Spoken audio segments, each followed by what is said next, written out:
இந்த அவதூறு பரப்பிய ஜெய்சங்கரும் ஆனந்த் மீதும் சட்டப்படி நடவடிக்கை எடுக்கப்படும். அதுல இப்போ நாங்க அட்வொகேட் டீம்லாம் இப்போ வர வச்சிருக்கிறோம். அட்வொகேட் டீம்லாம் வர வச்சுட்டு ஜெய்சங்கர் மேலேயும் ஆனந்த் மேலேயும் புகார் கொடுக்க போறோம். அடுத்தது இவர் என்னையும் குழந்தையும் வீட்டுல இருக்க சொல்லியிருக்கிறாரு. அது தவறான கருத்து. அது என்னை வீட்டுல இருக்க சொல்லிட்டு சிபிஐ கேஸ் மட்டும் நீங்க பாக்கணும்னு சொல்றாரு. அது எப்படி? அது என்ன வீட்லயும் இருக்க சொல்றாரு, கேஸையும் பார்க்க சொல்றாரு. அப்ப அவர் எதுக்கு வந்திருக்கிறாரு? இந்த ஸ்டேட்மெண்ட் அப்படிதானே கொடுத்துருக்கு.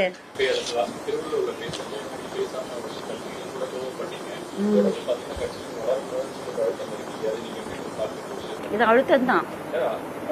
நான் தலைமைக்கு இதை எடுத்துன்னு போயிருக்கிறேன். மேல் இடத்துலயும் அவங்க சொல்லியிருக்கிறாங்க, கண்டிப்பா நான் உங்களுக்கு பதில் சொல்லுவேன்னு சொல்லியிருக்கிறாங்க. அது வரைக்கும் நாங்க பொறுமையா இருந்திருக்கிறோம். அடுத்த செயற்குழு மீட்டிங்ல கூட்டம் போடுவோம். அதுல நாங்க சேர்ந்து முடிவு எடுப்போம்.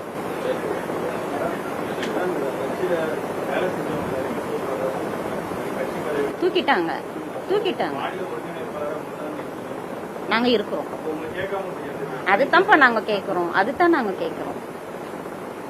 இது கேட்டதுனாலதான் என்ன அவதூறா பரப்பின்னு வர இருக்கு. அவ்வளவுதான். அவரை நம்ம கேள்வி எதுவுமே கேட்க கூடாது. கேட்டதுனாலதான் இந்த மாதிரி அவதூறு செய்தியெல்லாம் பரப்பிட்டு வர்றாரு. இதுதான் உண்மை. நாங்க கன்சல்ட் பண்ணுவோம்ப்பா. கன்சல்ட் பண்ணி பேசுவோம்.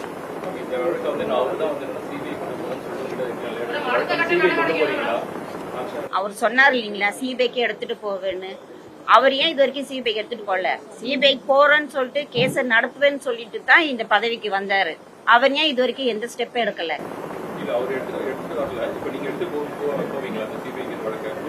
கண்டிப்பா இப்ப ட்ரையல் வரும். அது எந்த நேரத்துல நான் எப்படி எடுத்துட்டு போவேனோ நான் அட்வொகேட்ல வச்சு கன்சல்ட் பண்ணுவேன்.